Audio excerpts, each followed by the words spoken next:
Hello, everyone. I'll give you a second to get connected. Hello, and welcome to the Brooklyn Rail's 1144th New Social Environment. I'm Magley, a programs associate here at the Rail, and I have the pleasure and privilege of being your MC today for a conversation featuring Kathleen Henderson, Jill Kearney, and Andrew Woolbright.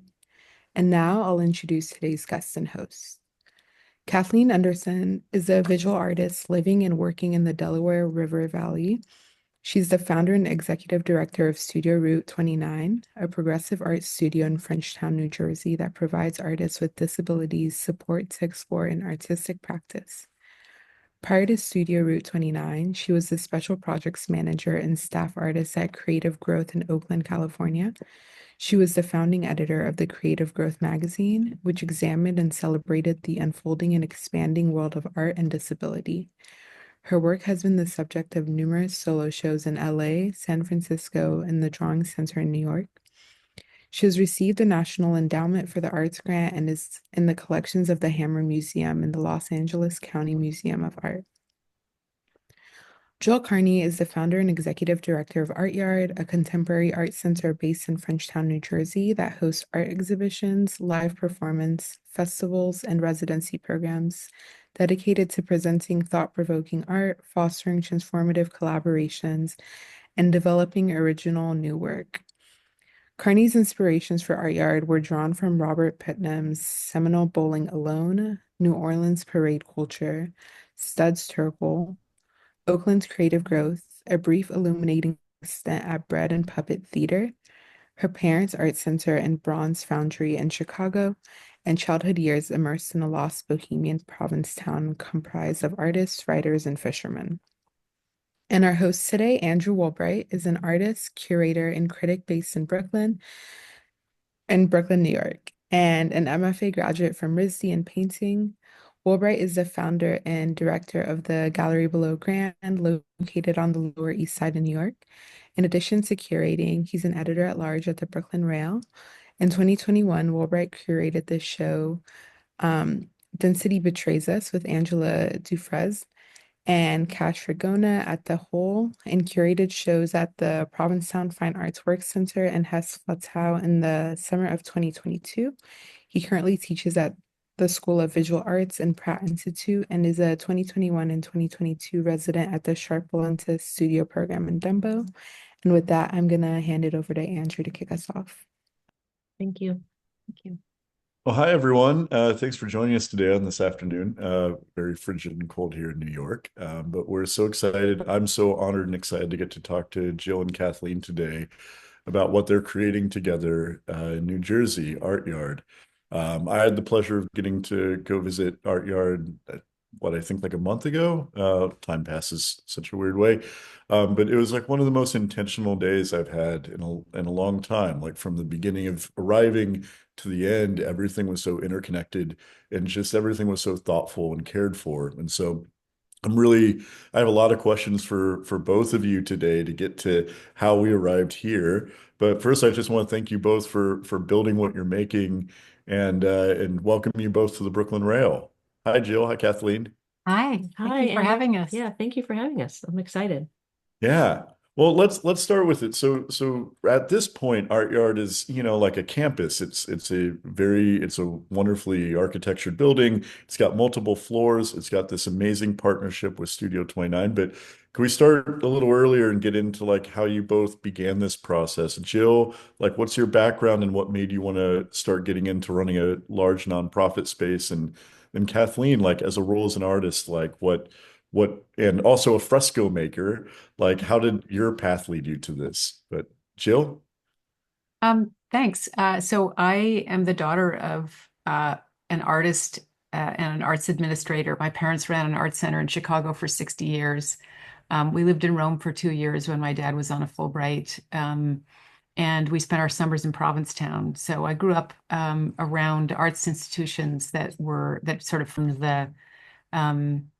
the bedrock of community. And I always wished there was something like ArtYard out where we live, which is, I live in Bucks County, about 5 minutes from Frenchtown, but on the other side of the river.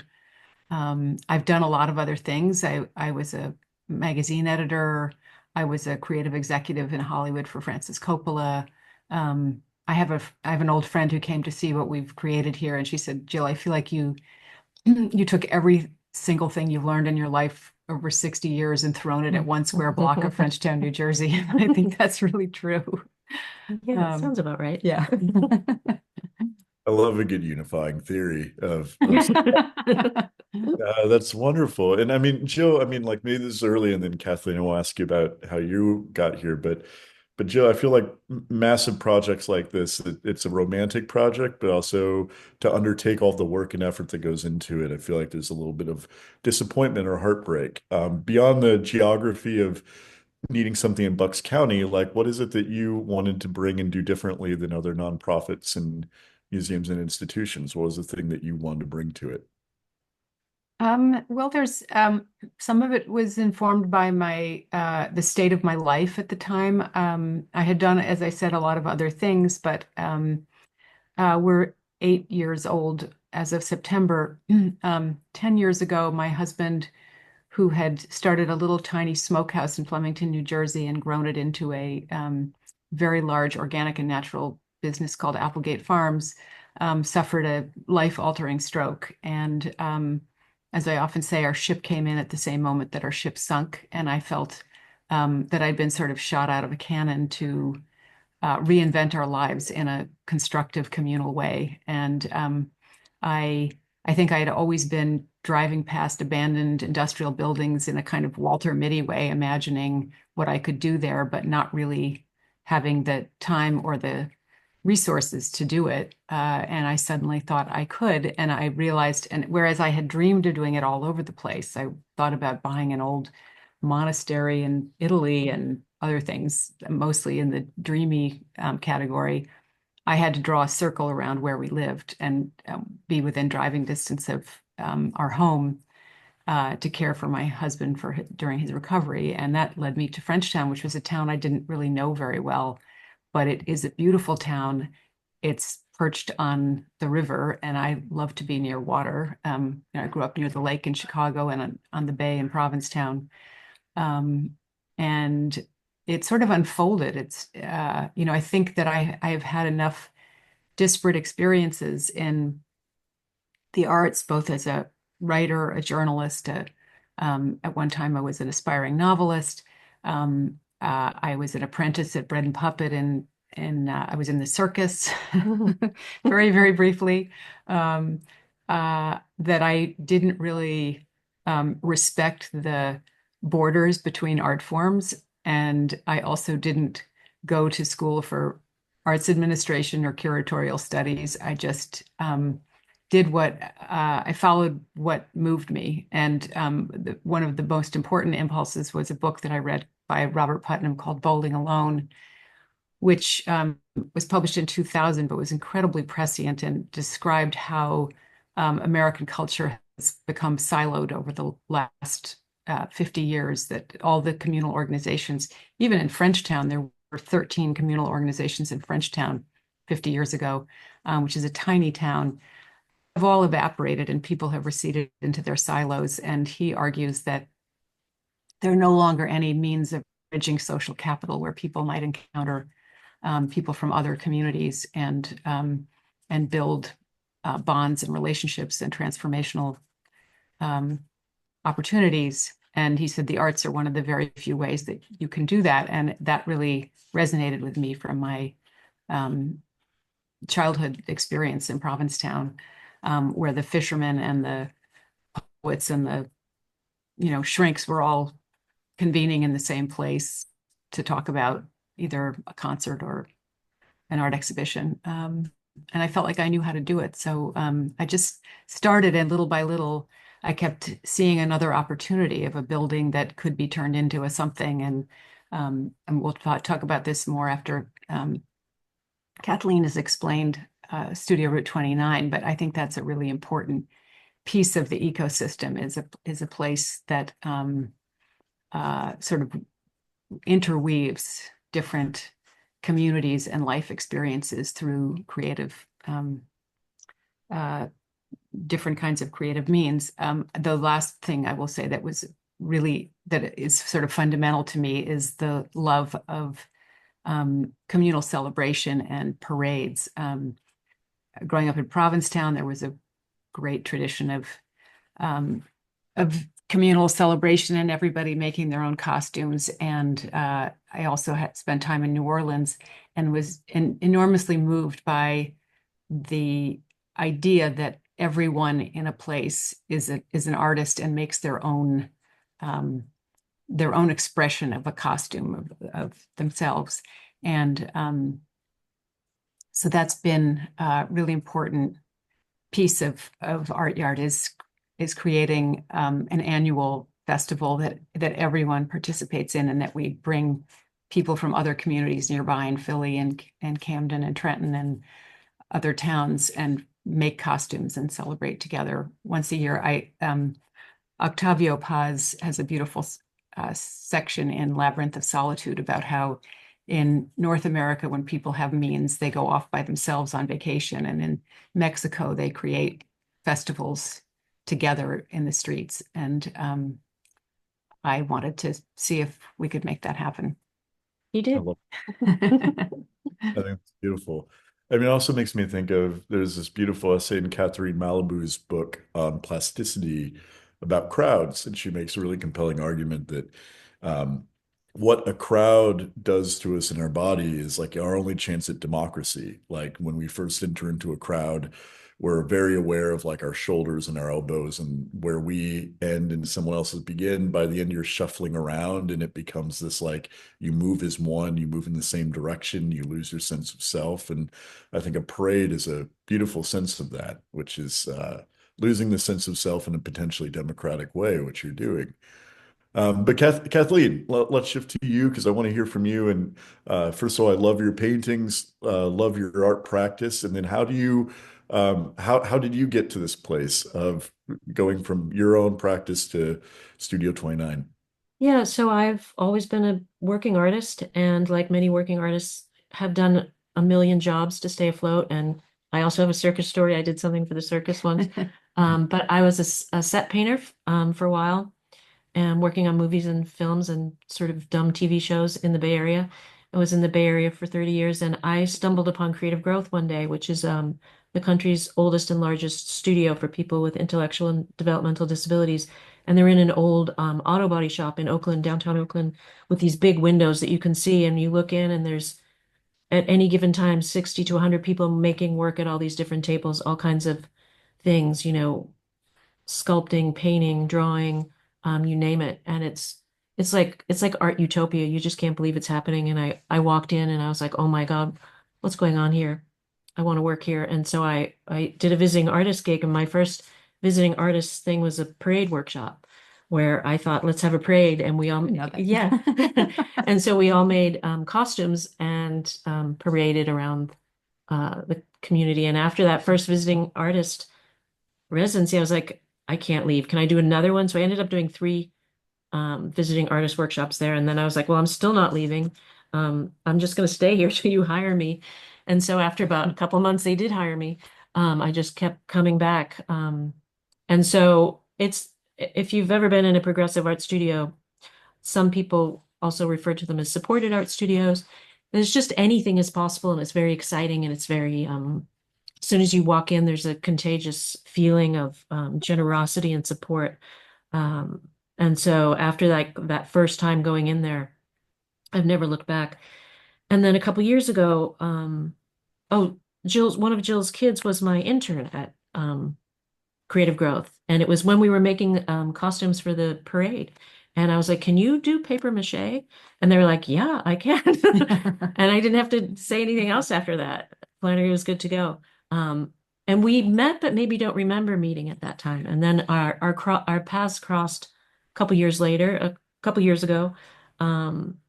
My husband's a chef. He was the chef at Chez Panisse for 20 years in Berkeley, in the Bay Area. And Finbar is a restaurant here, which is sort of part of the campus. And there was talk of maybe Cal coming out here to be a chef here. And he he was a chef for 20 years at Chez Panisse, and he did a podcast. He wrote a bunch of books, and then he opened a restaurant right before the pandemic, and it was super. It was so much work opening that place. But it had a function that is not unlike some of the things we're trying to do here, where it was a workspace during the day for independent journalists and a restaurant at night. So its function was not just as a restaurant, but as a meeting place for making things happen. Snap judgment happened there. A lot of good things happened there. But then the pandemic hit and it closed, and it was a lot of work, and it was kind of heartbreaking. And so when Jill and Stephen asked Cal if he wanted to come out here and open a restaurant, he was like, I don't think I want to open a restaurant. But let's go see. And he came and he was like, no, I don't want to open a restaurant. But in the interim, Jill and I were talking, and Jill had said, well, would you like to open a progressive art studio here?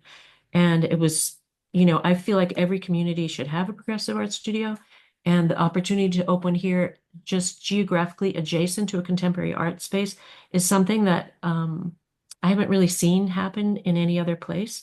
It's where things should be moving, and if we could make things like we want happen. So the work that gets made in the studio by artists with disabilities is literally right alongside this other work that it's in dialogue with artists and the art being made here. So it was an amazing opportunity. So I decided to do that. And then we finally convinced Cal to open the restaurant and be the chef. And the 70% of the profits from Finbar go back into our studio. And the artwork from the studio is at Finbar, so you can see it. So it's kind of completed the circle on the things that we all love. Beautiful. I mean, so much to unpack with all this so far. We've got quite a conversation already building up. But one thing, I hope all of you get a chance to eat Cal's food. I think often about that lunch he made us. It was absolutely incredible. Yeah. And It's I mean, good. before we shift over, we need to go way back to the beginning of the slide so we can talk about how we all got to here. Now we're getting into it. But how does creative growth in Studio 29 view itself in terms of like what it does working with as a progressive studio and working with community? Is it educational? Is it a center? Like what's the philosophy for those who might not know? Yeah, the philosophy was started, creative growth was started 50 years ago by this amazing couple, Alliance and Florist Katz, who felt like every human being had a right and fundamental right to creative expression, and people with disabilities were often left out in the cold in that regard. And so they opened their living room up to people with disabilities to make art. And then soon after got an NEA and opened Creative Growth. And the idea is that and it has shifted and changed over 50 years, but the idea is that it's artist to artist. So in any progressive art studio, the people in the studio are staff artists who have their own art practice. So it's not really a teaching situation or educational situation. Of course, there's moments where one can say like, you should maybe prime your canvas this way if you're going to use this paint, or there's some things, of course, or we have this new loom, let's learn how to use it together. But it's mostly progressive or supportive art studios are there to help people figure out what they want to say. And having worked at Creative Growth for 10 years, and I think we have this on our website. We have a new website. I don't know if it says it now, but that anybody can be an artist. And the beautiful thing is that's really true. I've never witnessed somebody who came to the studio and had an opportunity to make something who hasn't ended up having a voice and a practice pretty much in short order if you're given time and space and support and kindness. It's been really mind-blowing. And I sort of thought maybe Creative Growth has this enchantment over it.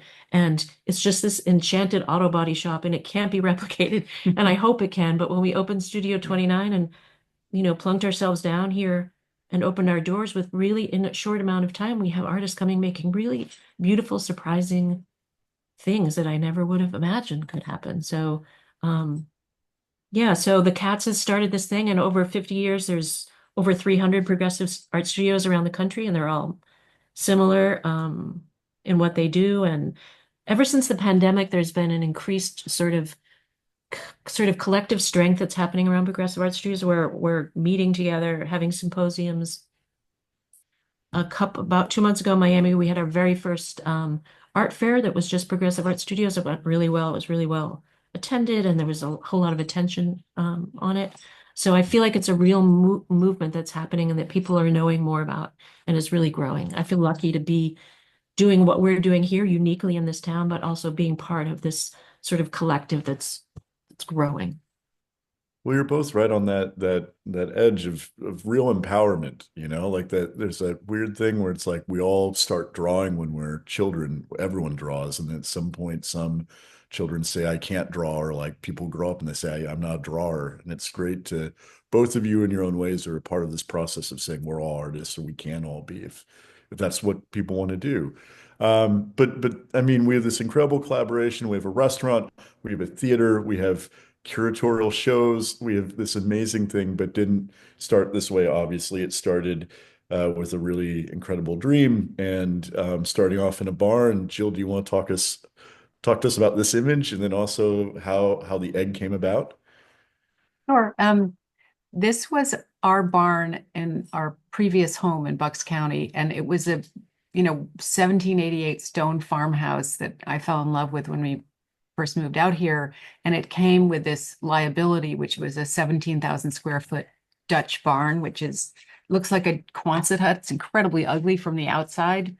And it was filled with stored junk cars. So it was a very long time before I walked inside and realized, oh, this is a beautiful space. And when we first moved there, we had little kids, and I thought, I don't want to look at that building. And the roof was leaking, and we got a bid to tear the roof, to repair the roof, and a bid to tear the building down. And it was the same number. And I just am sort of pathologically unable to throw stuff out. So I was like, I don't need a giant Quonset hut, but I guess better to repair it than tear it down. So then we repaired it. And then over time, somebody was having a birthday party, and I had a friend from our Quaker meeting who is the former tech director of Woodstock, and he invented the revolving stage that the Rolling Stones had. And I asked him how to light the room for a birthday party, meaning how to light the room for a birthday party. And he brought in, he's this kind of dumpster diver genius who, whenever anybody upgraded a theater to the latest and greatest something or other, he would pick it up, throw it in his pickup truck, and bring it home. And so he built a state-of-the-art theater in our barn with the soundboard from Lincoln Center. And he got his stage tech students to weld this giant truss. And I ended up connecting to this great dance company in Philly called Junk. And the choreographer is a man named Brian Sanders. And initially, I just had like my friend's birthday party and then a series of political fundraisers, sort of literary readings. And then I started seeing what we could do out there. And we had an amazing Day of the Dead party that we had built these giant puppets in Provincetown and brought them back. And he put black lights in the ceiling, and we made it. We had a giant festival there. And I started realizing, oh my God, I could do anything out here. And that had I not built those giant puppets with my kids in Provincetown, had Chris Langhart not built that thing, there'd be no art yard now, because I never thought I was going to do that. So then Elsa Mora, who was a really important partner in the founding of ArtYard, a Cuban artist and old friend of mine, hand painted that banner, and we unfurled it at this event, which was now about 10 years ago. And we announced that we were going to be opening this art center in Frenchtown, New Jersey, and we invited people to come and build puppets with us for our first hatch. We bought this old derelict egg hatchery that was kind of a rotting cinder block hulk, and I invited a RISD grad that I knew and a welder that I knew to build a 14-foot tall welded steel egg with cracked egg doors, and we covered it with fabric.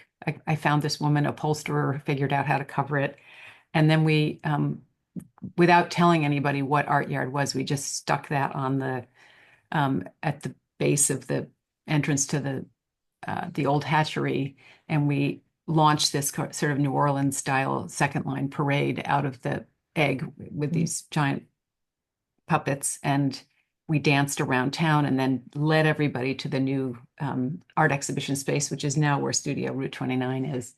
And that's how we introduced ourselves to the town. A great way to do it. I mean, do Do you feel comfortable talking more about where the imagery of the egg came from? And also, I believe your first show with Art Yard, Murmuration, or like the kind of this idea of birds and flocking and then the cracked egg. Yeah, I mean, it was sort of just kind of ruthlessly milking the idea of creative incubation and the fact that it wasn't an egg hatchery. I thought people could relate to that. It was also silly. It was also, I mean, I always try to thread this needle of making art that is sort of beguiling and friendly, but also high quality, so you rope people in and then you show them something that maybe they wouldn't otherwise want to see. There's other ways we do that at Art Yard. But that it was an egg producing town. The town had many histories, but it had a very long history, as it was the place where they learned. Somebody invented the idea that or discovered that you could hatch an egg, a chick, and it would live for 3 or 4 days on a train. And the train actually traveled right beyond where this tent, where you can see this tent. I also bought that tent on eBay because I thought we're going to need a circus tent. Yeah. So anyway, they hatched millions of eggs in the building that I'm now sitting in, and then they went onto a train and went off to the rest of the world. And people also hatched a lot of eggs in their backyards. So I figured that people would relate to that. When I got two people to come out with me from the Bay Area, Hop Peternell and Lydia Glenmurray, and they arrived before me. We all drove across the country, and they arrived on this day, on the hatch day. And they called me and they said, "We're here, and everybody's dressed like chickens running around town." I was like, I think this is going to be good. It's a pretty good introduction. I love Yeah. that. Well, I think this is important for both of you and what you do, which is, I mean, I feel like we all know people that want to create and engage with communities that are, um, hungry for art and hungry for like different things, but oftentimes that means kind of imposing someone's idea of art on these communities, like there are a lot of transplant galleries that pop up all over the country that are, showing like very conceptual work in the middle of a place that the community is like, we don't like this.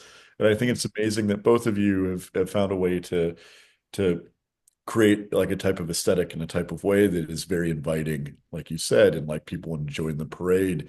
And the other thing that I want to ask you about, that's part one, but two is like I feel like there's this wonderful uh, dissolution of the idea of the curator often, like even in the first show, it's you're all building this egg together.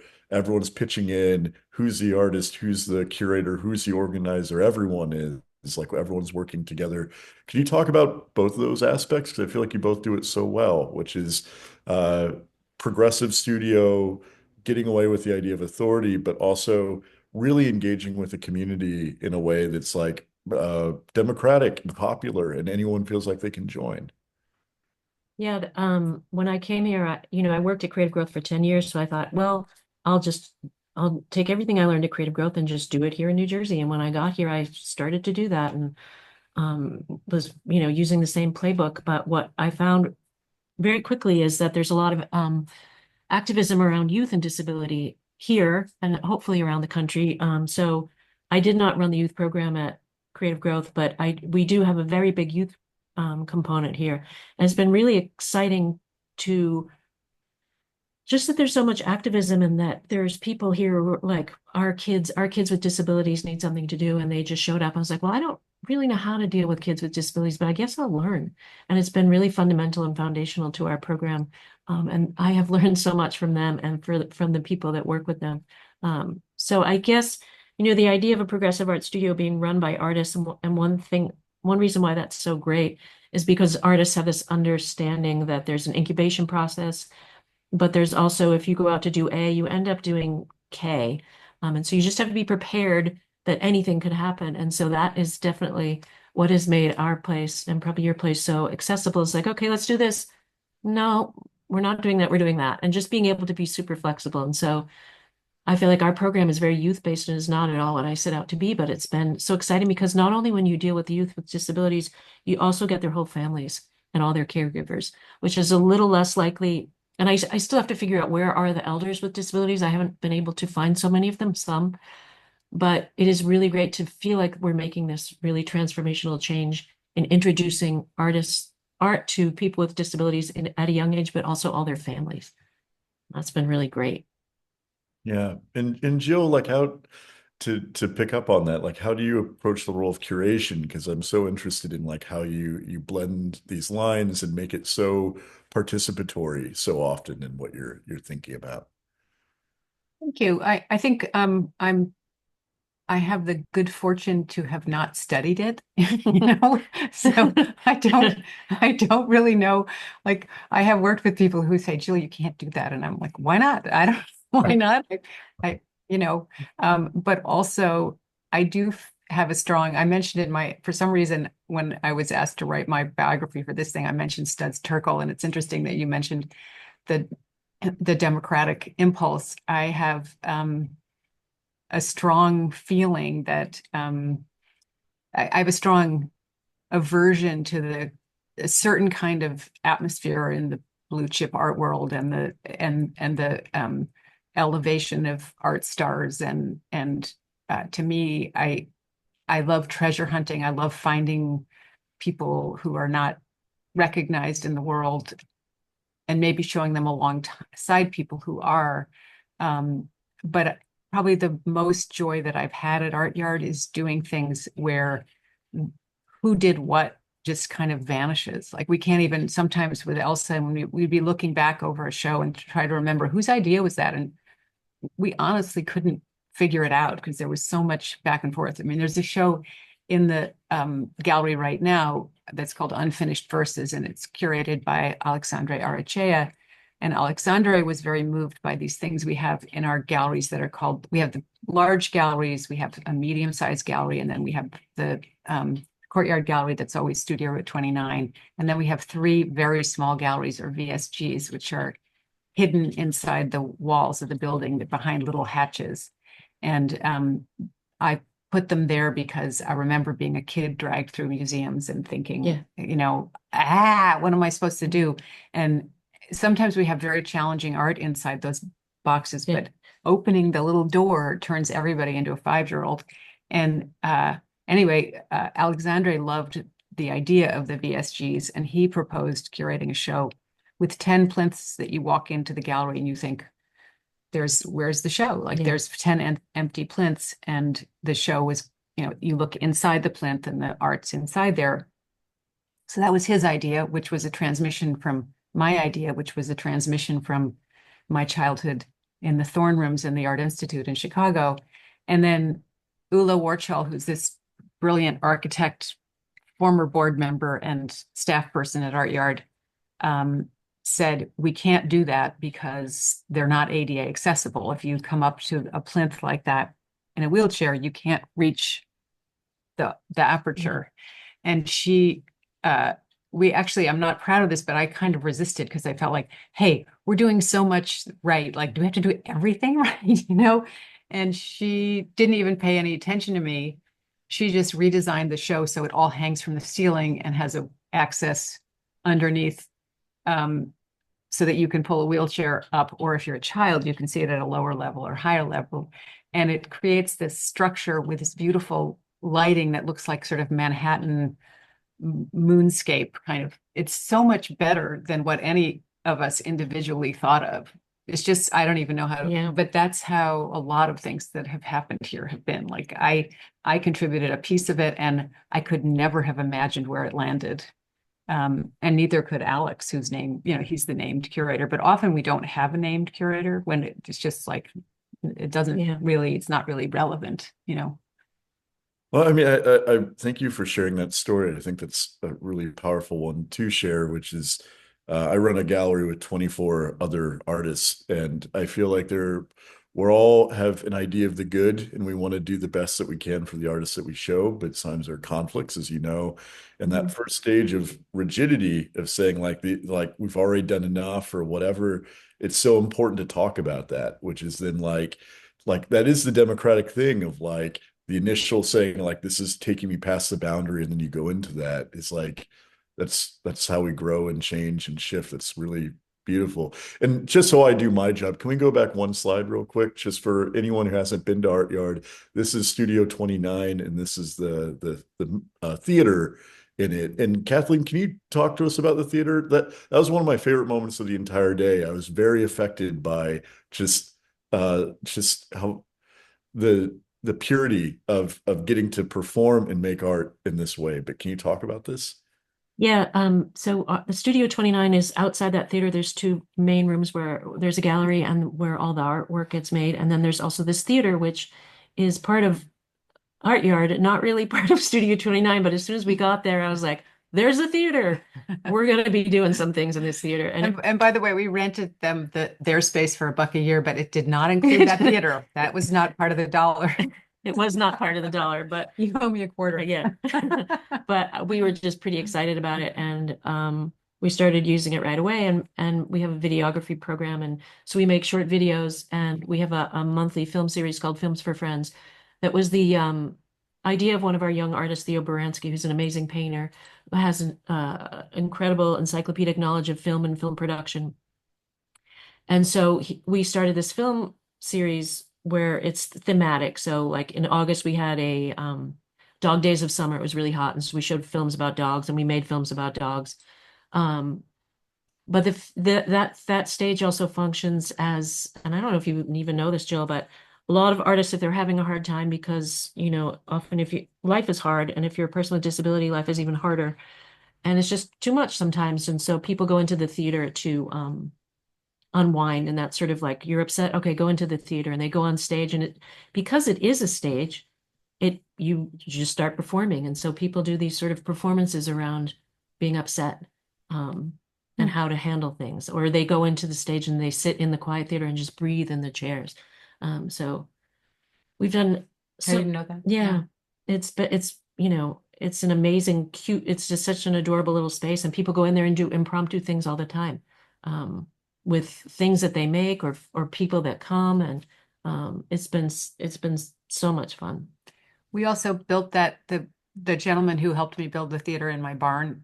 We made those risers ourselves, and then I got those seats for 43 cents a piece from govdeals.com, which is any organization that takes money from the federal government. If they deaccession, they have to auction it through GovDeals. But I didn't realize that we won the auction, and then we had to drive to Virginia Tech in within 24 hours and unscrew them from the floor and drive them back here. So I hired the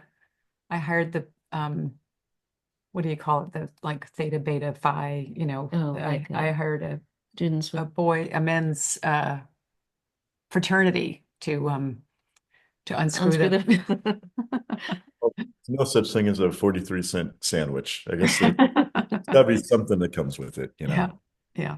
Well, let's also talk a little bit about some of the shows, if we could move forward in the slides, because I'd love to show also some of the exhibitions you've done. And Jill, do you want to talk to us about some of the things that you're proud of, or what stuck out to you over the years that you've been running it?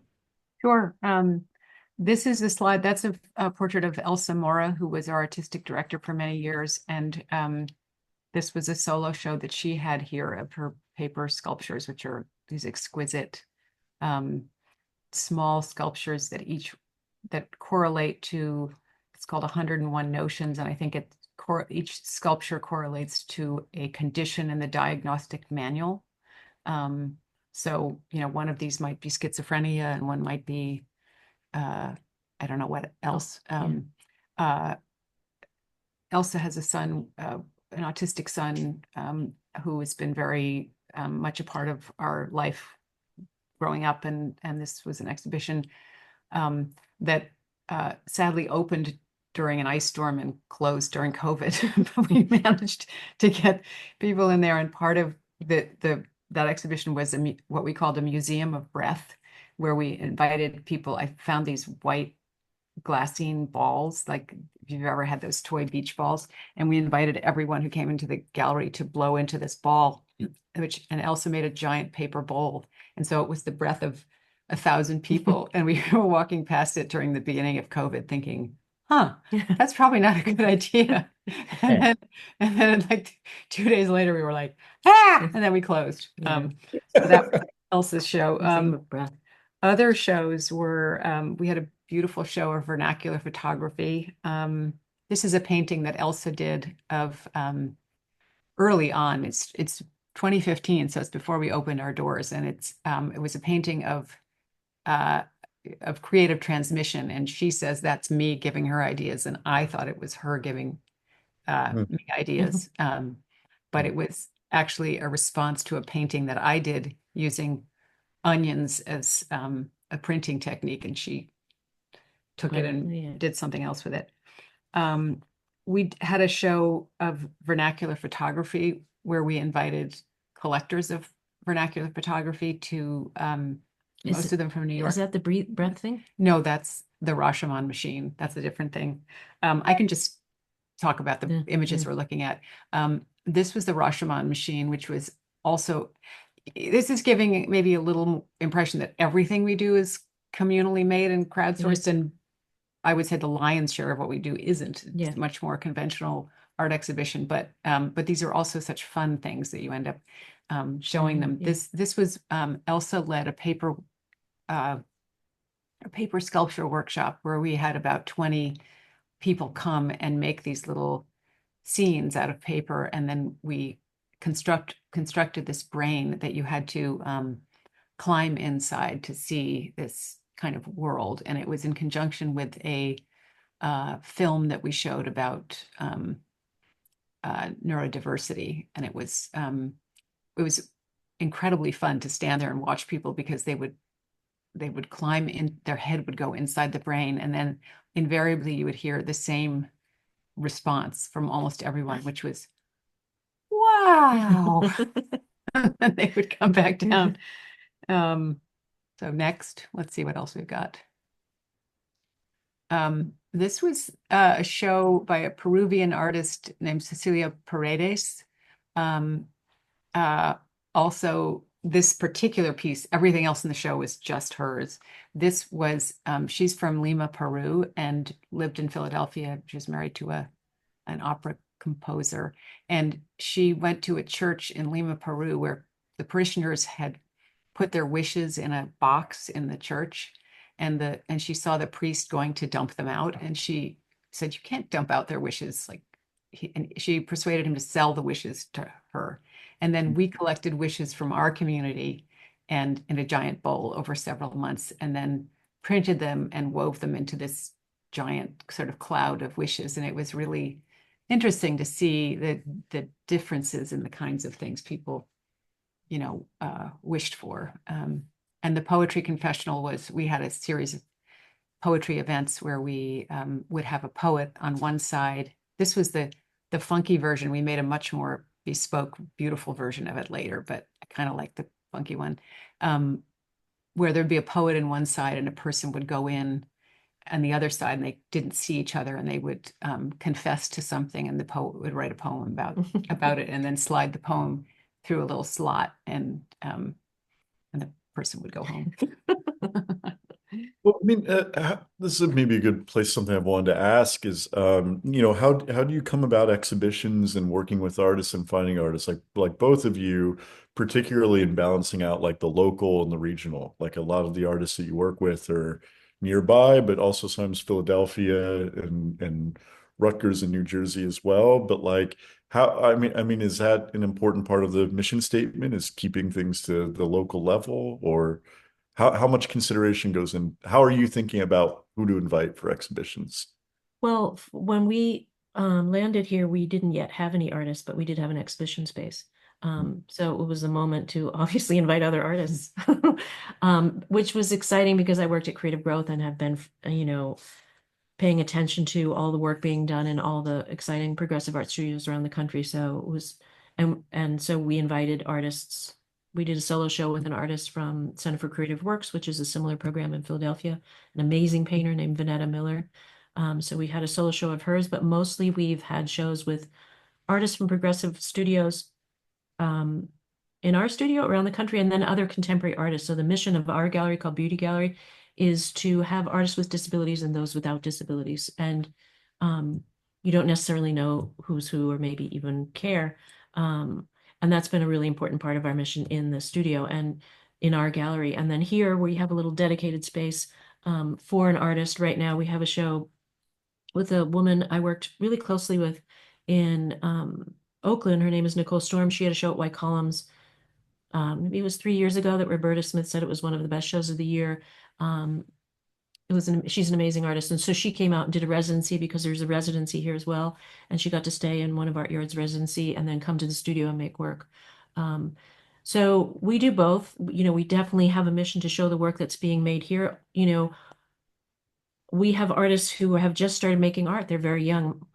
We have an artist, Michael Mangino, who started at 18 and now he's 20. He's an amazing painter. And I thought it would take a little bit more time before people develop this kind of work that you felt you needed to get out there in the world. I've been surprised at how quickly people have come into their own voice and practice. And that's been super exciting. So we've been able to, where two of our artists are having shows in New York in the fall. We are having work in an exhibition in San Francisco. So it's all happening really quickly, but the mission is to show work of contemporary artists alongside artists with disabilities, and you don't necessarily know who's who. Important work for all kinds of reasons. And no, I'm preaching to the choir, but I've never met an artist that wants anything to come before the word artist, like artists are artists. I love that. Yeah, no, I'm preaching to the choir, but I love that. Jill, what about you? How are you thinking about the programming at ArtYard? And it's been pretty organic. It's some of it comes from artists that I've admired growing up in Provincetown. For example, there's an artist named Paul Bowen who I didn't know him very well, but I admired his work my whole life, and I invited him to have a show. There are people who make recommendations to me. I scour all kinds of art sites and Hyperallergic, and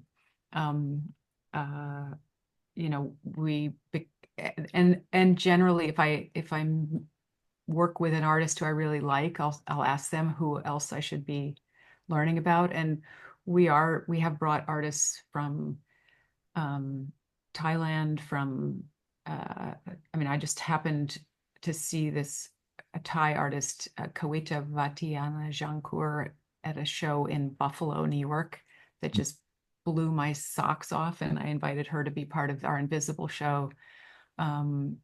We have a number of Cuban artists have been here. Alexandre Arachea, who's now on our board. There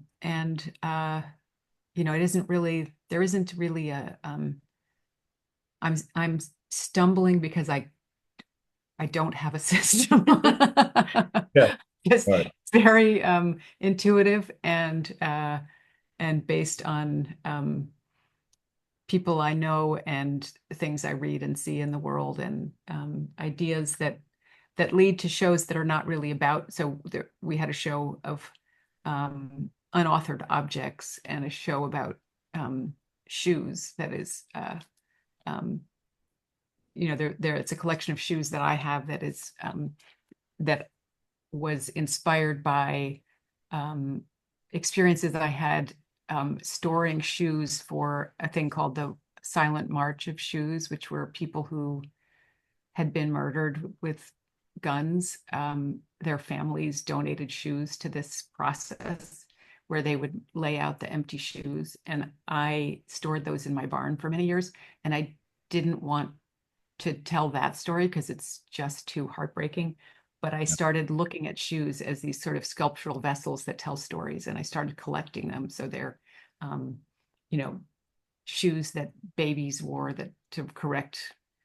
Each one of I see them as found sculpture. So there was that kind of thing, and then I read about a Spanish artist named Alvaro Catalán de Ocon, who makes these beautiful giant textile maps of they're based on Google Maps of the world's most polluted waterways, and he makes them out of recycled PET plastic. And I invited him to have a show here. It was an amazing show. That was really Yeah. Well, I mean, can we move forward in the slides just a little bit? But I mean, Jill, I love that. I mean, like I'm blanking because it's already been a long day, but there's that Colson Whitehead novel of alternative history where there are teams of people that fix elevators, and they're the people that do it through science, and the team that does it through sensation. They touch an elevator wall and they just know how to fix it. And I, curatorially, I'm much more on that side of Yeah, like trusting impulse, but yeah. then it ends up in the conversations, which is like, how do you define trust? And like, I think your ability to find people and then trust them, and the permissiveness of saying like, I had this idea, but let's let it change together. Difficult to talk about, but I appreciate that articulation because it's the way to go, I think. Thank you. Yeah, Yeah. And I do think there's a lot, I get a sense of that there's experimentation happening here all the time. And it's not something that people take a chance on or value that. And part of experimenting is that you're definitely going to fail at some point. Yeah. There's just no way around that. And just being open to that. And it's you can feel it. It's like, oh, this is an experiment. It's exciting. It's uncomfortable. Yeah. I'm uncomfortable a lot of the time because I can't really defend. I mean, thank goodness for me, like we're not a normal institution. We were able to, it's until very, very recently self-funded, and I don't have to ask a committee, but I often think if I had to ask a committee to we're going to do this or that thing, I can only imagine how a committee would receive that. Yeah. Um, I mean, I think that this is Alexandre Arachea made an 80. He came for a residency. He was one of the founding members of Los Carpinteros, and he's been a solo artist for over 20 years. And he came here for a very long residency where he made this 84-foot long watercolor in sections by picking up water from the Delaware River and bringing it up to the studio and painting sections of it. It was part of a large solo show that he created here. And one of the things that we did, that was sort of when we first got here, Alex was doing that show, and he was making that painting, which is now where we have our gallery. And we were very new, and we had all these young artists, teenagers with disabilities, and we made paint with Alex, and then they all made small pieces of rivers, and then we put the river together on the gallery in the floor, and it was a beautiful thing. beautiful, yeah, and it was something that we certainly didn't know we were going to do, and it was that like, let's do this, and it worked. It was lovely. I mean, I remember, God, it probably was 2014, 2015, seeing a Los Carpinteros show down in Miami at the Prez and just being floored by it. It's incredible. You brought him in to not just make this work, but also curate and help collaborate on so much. thank you. Yes, he's also on our board, which is really exciting. Incredible. And I mean, I think, I think that's the question. So many other questions of our time is like, what do we owe each other? And that uncomfortableness that you're both describing at times is like, it's the only chance we all have forward. And also it might not be a choice, but like, how do we handle each other, and how do we communicate with each other when we're uncomfortable? And making ourselves uncomfortable to change ideas is invaluable.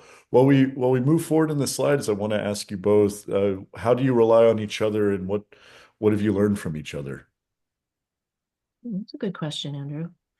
I think we actually have a lot in common. So we came to it being very intuitive people, inventing things as we go along, trusting ourselves. I think it's hard sometimes as an older woman to trust that, like what you said earlier, like everything you've ever learned in your whole life, you could apply to this. And I think that's so true of the work I do at the studio, is like, oh, I actually have done a lot and I can apply it to this. And I think as a working artist, when I first started working at Creative Growth and I walked in the door, and my skills as a painter and artist were really valuable. And it's hard to find a gig where your skills as a painter and artist are valuable and very valuable. And so just trusting, that you trust yourself to do what you're doing, and that I could just trust myself to do it. And if I make a mistake, that's okay.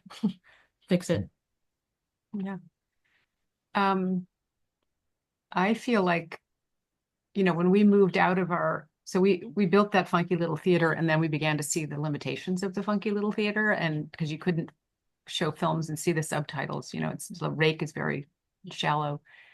And then we had this opportunity to build a state-of-the-art building here, and it turned out like you learn, life teaches you that it's great to have those kinds of limitations, because when you have a state-of-the-art theater that you have to pay for, and you have to hire people, and you have to, it's much more complicated. But I waited for a long time to figure out. People kept saying, could we rent that place? What are you going to do with it? And I was like, I'm just going to know when I know what the right thing is. And then Kathleen came with Cal, who was at the time not interested in the restaurant. And I was walking her through the building to show it to her. And I said, I know you're not looking to move here, but if you ever did, I would rent you this part of the building for $1 a year.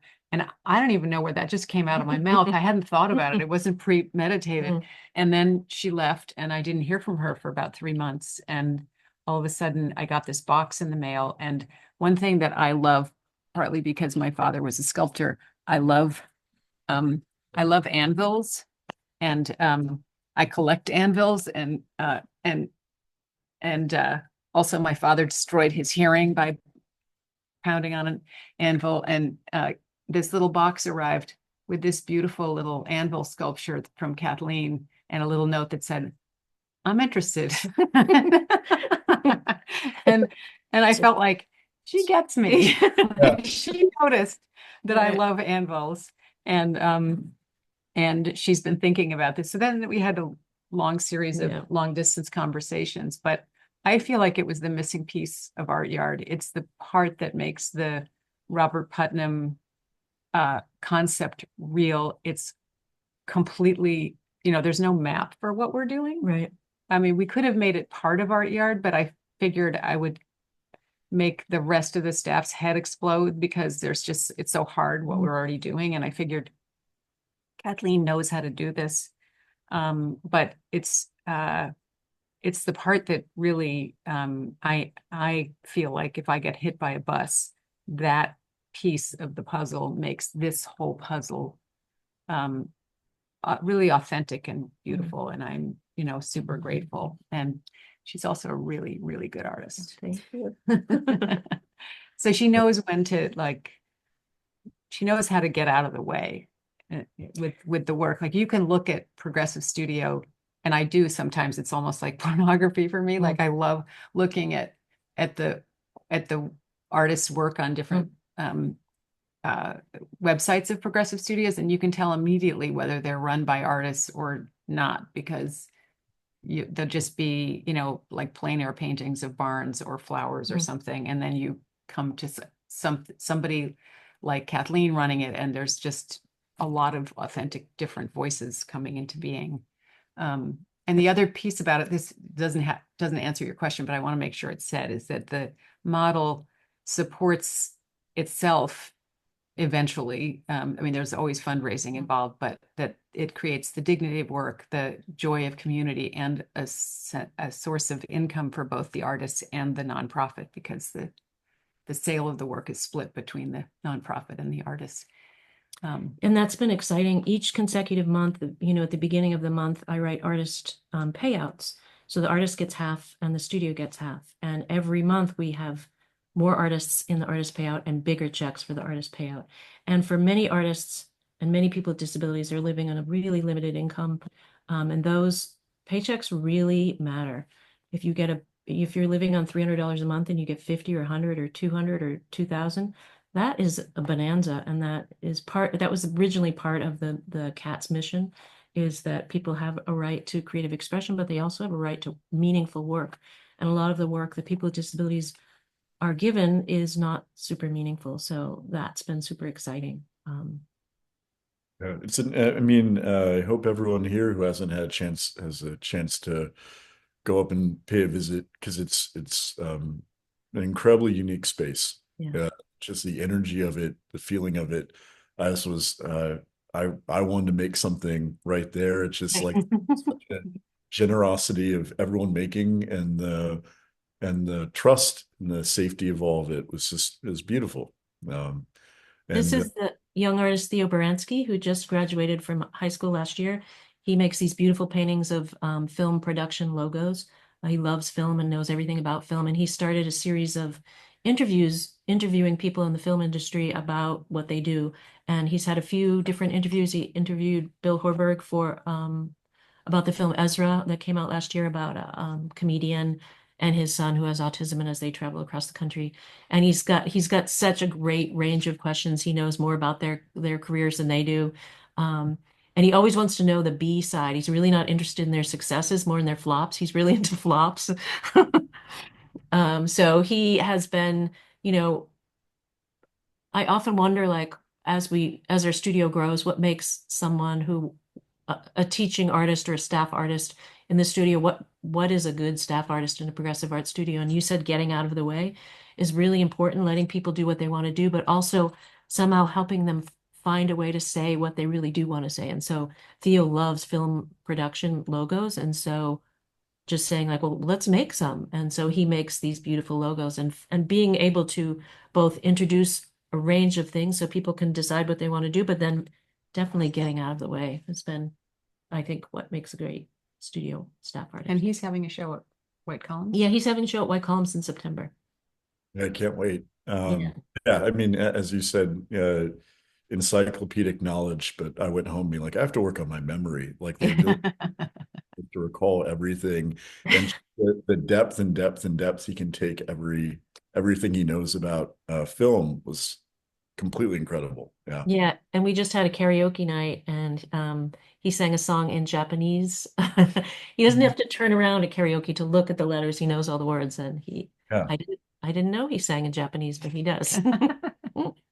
Really brilliant. And then do we have and then you have a recording studio as well. I didn't see this on the tour, but do we want to talk about this briefly? Yeah, Hop Peternell, studio co-founder, runs the music program, and this is BJ Armour, who has he has a few songs out, and he has a record coming out with William Scott in, I think, the spring. It's called oh damn it, I forget what it's called.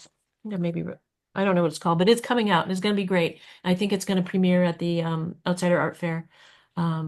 William Scott and BJ Armour, and that's something we didn't really have at Creative Growth so much, was a music program. We did a little bit. William did a little bit of music, and then I invited Hop Peternell to come and start sort of volunteer at Creative Growth and start a music program, and that's when he recorded William.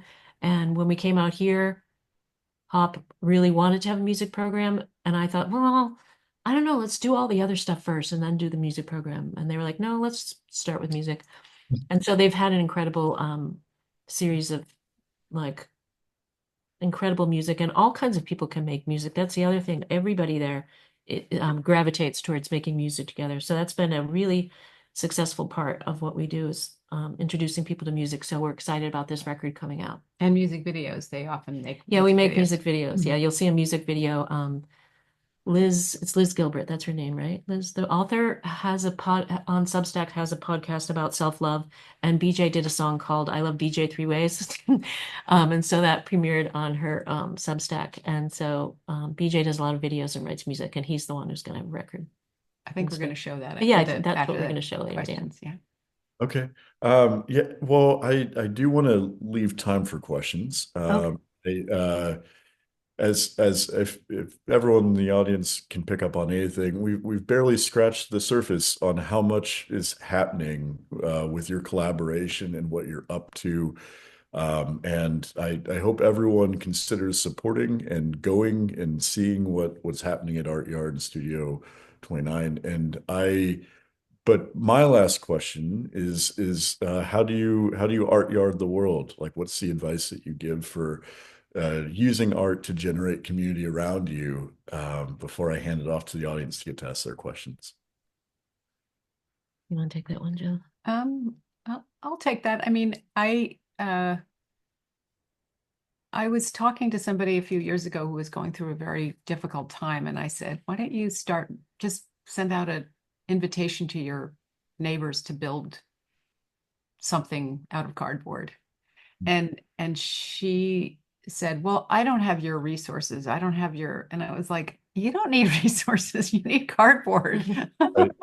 You need somebody's backyard or you need, I think that I have some resources because of just accidents of life, but I am still the person who grew up without any. So I think that it's really doesn't, it just takes a willingness to risk failure is what it really takes. Cardboard and willingness to risk failure. And I mean, obviously we do a lot more than just cardboard, but You do a lot of cardboard. we do a lot of cardboard. I think I think all the time about there's a passage in Margaret Atwood's Madame trilogy where it's just a quick sentence, but it says if you ever want to make a friend for life, you should ask them what the right way to do something is. Like if you want to ask someone, say, what's the right way to cook a steak, or what's the right way? Oh, I like that. And inviting someone to help you with something, it's like it really is a magical thing. Inviting someone to work on a project together, that's invaluable. It's true. And the first time we did it at ArtYard, nobody had ever heard of ArtYard. It wasn't like they wanted to be part of ArtYard. They just heard from a friend of a friend. There's some people building some things, and they came, and it was astonishing to me. We had a 98-year-old woman who came and continued to show up for various projects until she was 104. We had 4-year-olds. We had, and most of them were people I didn't know. They were like friends of friends of friends. So now they're friends. Now they're friends. Well, I can't think of a better way to end this part of the talk, but I just want to thank both of you for all that you do, and building a community that is uncomfortable at times and difficult, but growing together in it. It's really exciting to see, and I want everyone else to have some opportunities to ask you questions as well. But thank you both so much for joining us today. Thank you, Thank Andrew, you. for asking us. This was really fun. Thank you all so much. This was such a wonderful conversation. We do have a couple of questions from the audience. The first question is from Seth, and Seth is wondering if there's a project that you dream about bringing to ArtYard that seems almost impossible right now. There's always a project that seems almost impossible. Yeah. I just want to say that before Luna was resurrected, I've been trying to think about some kind of, artist-made, carnival thing. I was very moved by there's a thing in New Orleans called Music Box Village, which is sort of musical architecture, and it's these structures that are both structures and musical instruments, and people can come in and play them, or musicians can come and play them. But we live in a small town where the neighbors would not appreciate that, and so I thought about maybe you get a shipping container, and you make these kind of movable things. You pull them out for something and then put them back in. But I have learned that everything that I am thinking about is so much harder than I initially think. Like I used to, like I could see the end result and I just thought, oh, it'll be easy. And I now know it's not easy. So I'm a little tempered by that. But I'm open for ideas. I don't think that question was for me, so. If you want to expand on what you're looking forward to working on with Studio 29, that would also be great. Yeah, I'm really excited that our artists are getting the visibility that they deserve, and they're so young, and they have so much in front of them, and they're so exuberant. I'm pretty excited to be bringing the work to San Francisco and New York and Miami, and we're getting more and more artists all the time. So our family is growing, and when our family grows, just the most exciting and unexpected things happen. People come with all these ideas that you just never know what somebody wants to make. If someone walks in the door and say, "What do you want to make?" And the answers are just all over the place, and that's really exciting. So it's just exciting to grow as we grow, and it's really fantastic.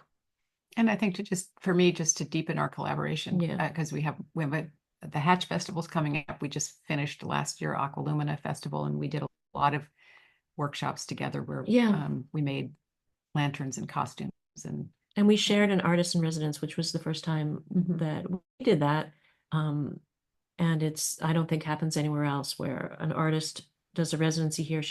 Their name is Emre from Philly, and they came here and they worked with the public, and they also worked with us, and there was kind of no dividing line. And I would like to do more of that, more public programming where it all gets mixed up.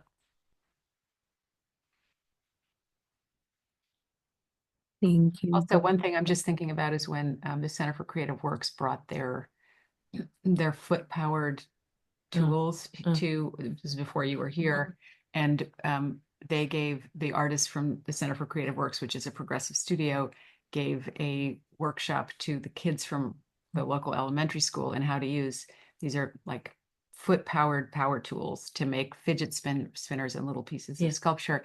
And it was a great experience because the kids didn't notice that their teachers had disabilities. It was just a fun thing to do. They didn't, it was just, there was no mention of it. There was no conversation. Right. It just was just an experience. Just an amazing experience. And so I think to do more things like that would be great. In fact, I just went to the elementary school. We should talk about that. Okay. Yeah.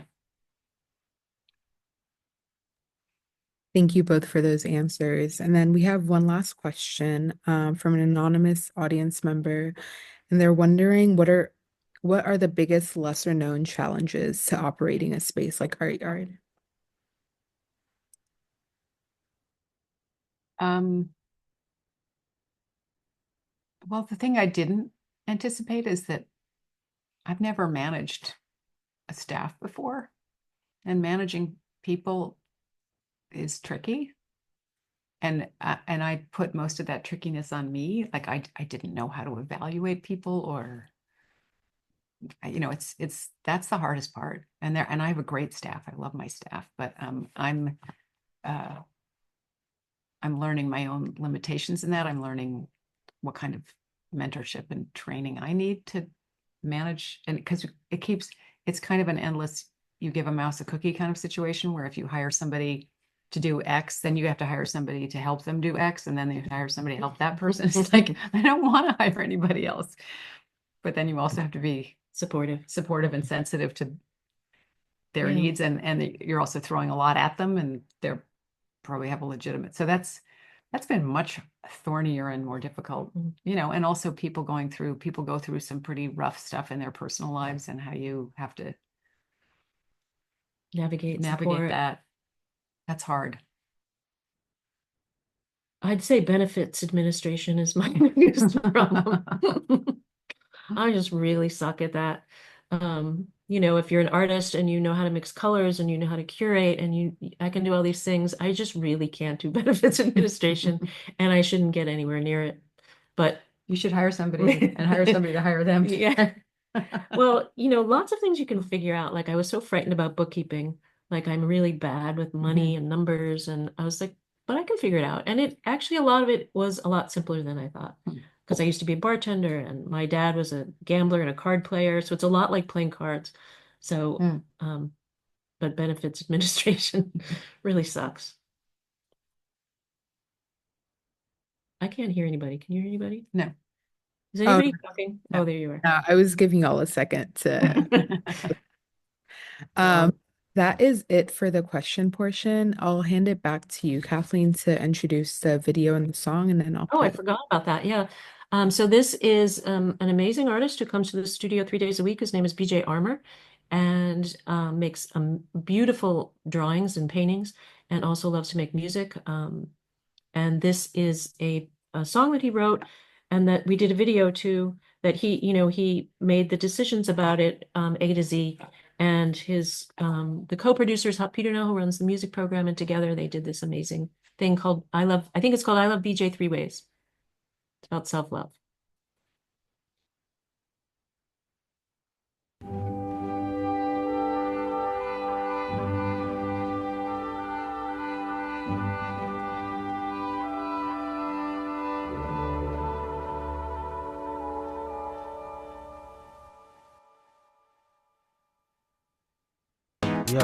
Yo, my name is BJ. Introduce you to Catwoman. Oh yeah, one more time.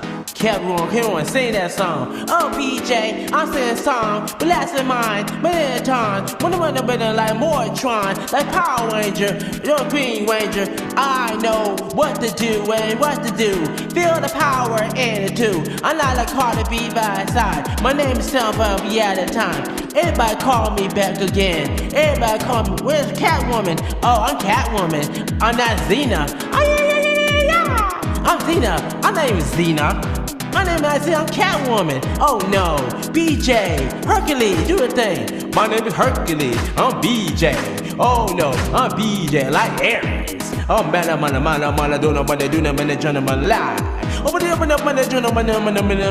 like Buster Rhymes. Everybody turn up on that like Cardi B. I'm not Cardi B. I am Catwoman. Here you heard. What's up, girl? What's up, girl? What's up? BJ had a female inside him, doing his thing outside him. At least the power, I'd allow her. Catch to stop it, all allow her. BJ having fun, oh no, everybody can hear him. Oh. The BJ.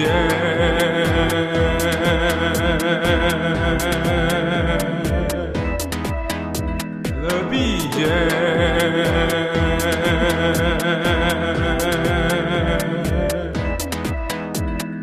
BJ.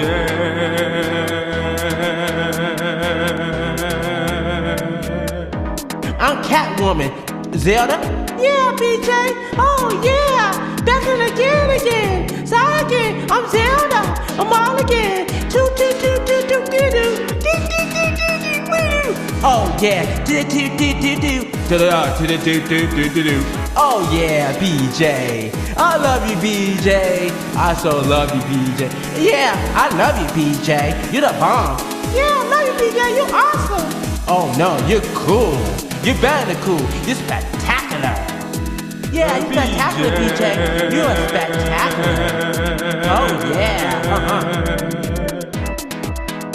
The BJ.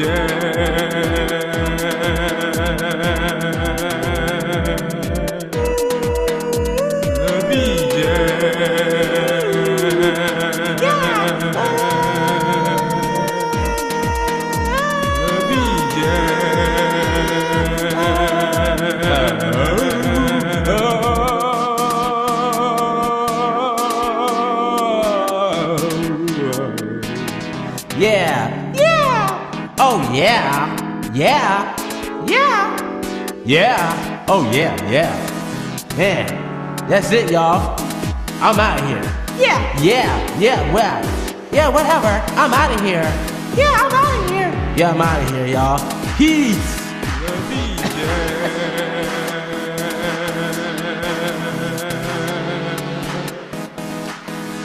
The BJ.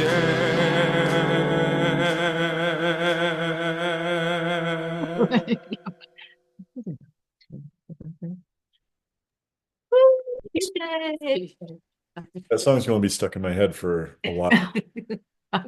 Love it. BJ too. Thank you, everybody.